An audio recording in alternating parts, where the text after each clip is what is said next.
Today we'll be talking about Nigerian tax laws you should know about. The reality is that you do not necessarily need to know the law. What you need to know is the tax and how it is applied in reality.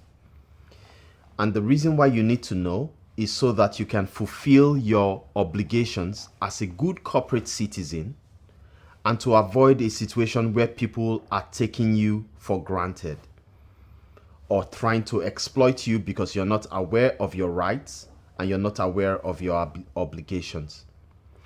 So, you've started a business. What would be the major taxes you should be aware of? You can divide this into two. The first bit is the tax that is the obligation of the company. And then the second one is the tax that will be applicable to your contractors and your employees. So what are the taxes that apply on the company? The first tax you should be aware of is called value added tax or VAT. And it's supposed to be charged at 7.5% on your invoice. So when you issue a bill to a client of 100, you're supposed to add 7.5 on it. So you're supposed to bill the person 107.5.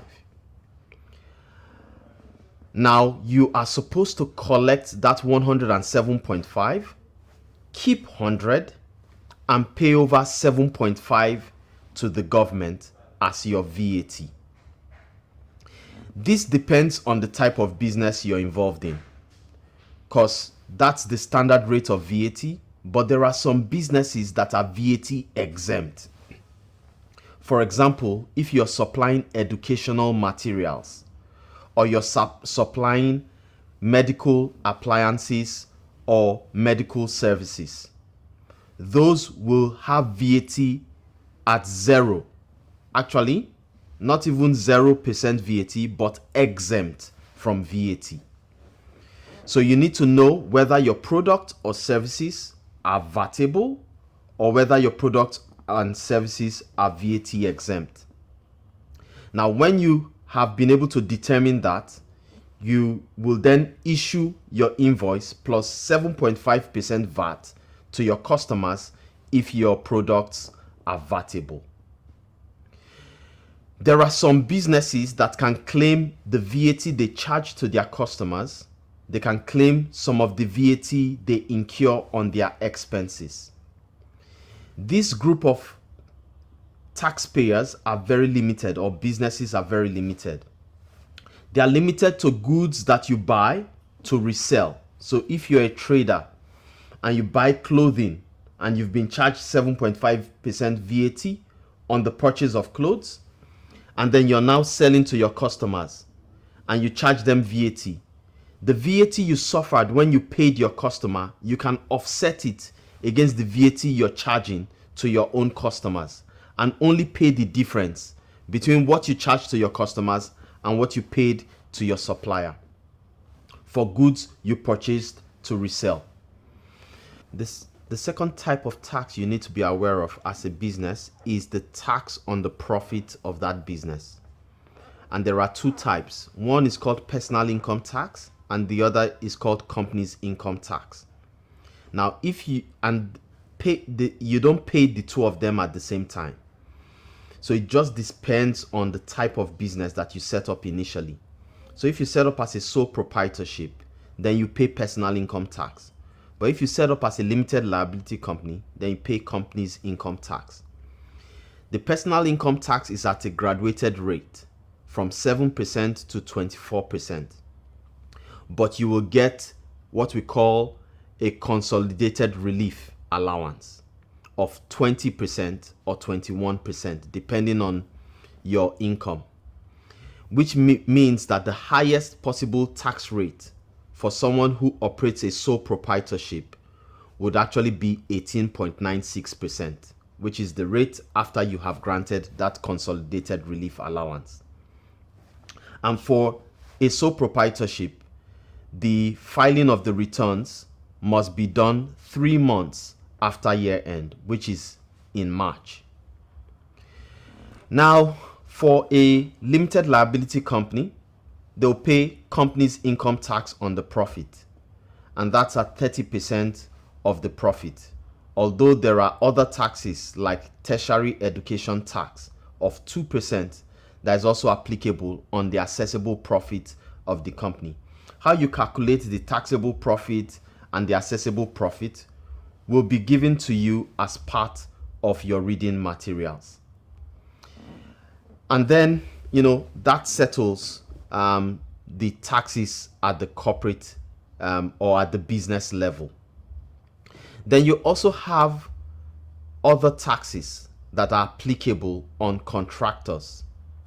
So if your contractors supply you or your vendors supply you, there is something called withholding tax, which is a tax you deduct from the payments you're making to those suppliers. And this could be at 5% or 10%. Sometimes it could be 2.5%.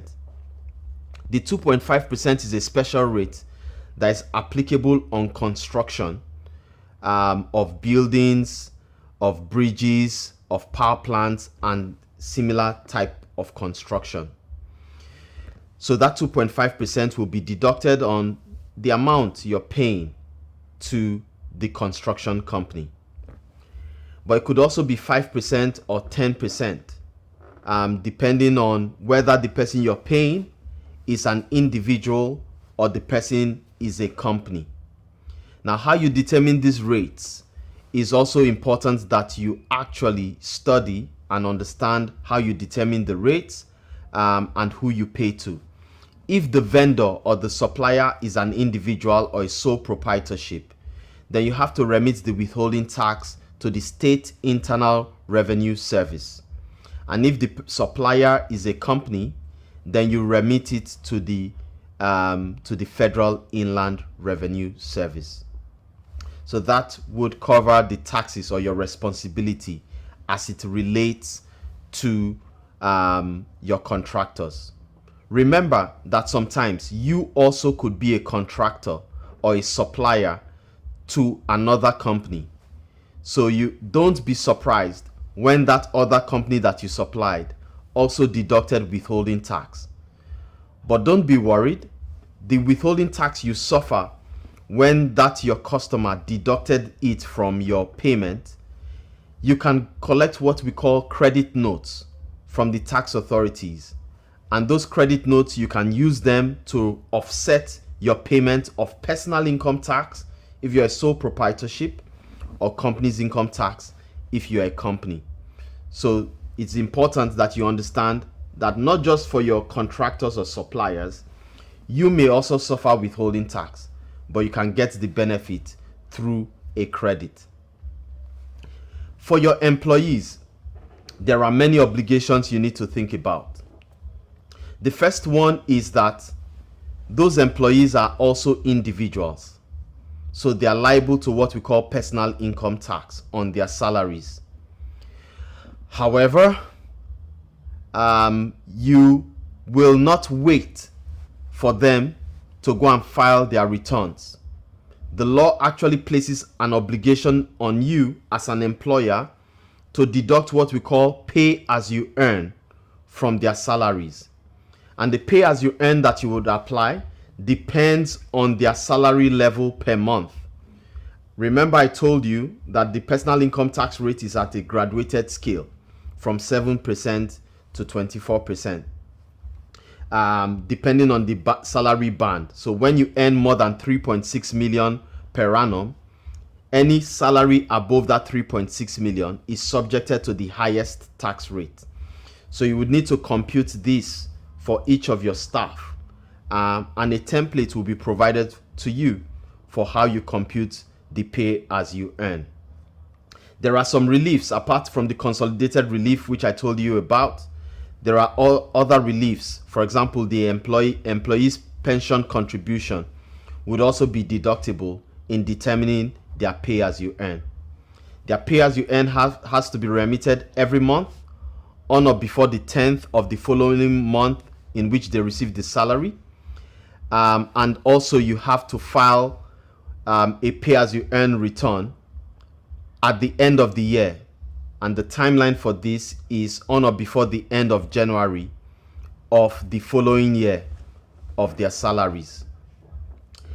Another thing you need to think of for your employees, if you have 5 employees or more, is something called employee compensation scheme, which is sort of a workplace insurance in case of injury or any other eventuality that could happen from the workplace.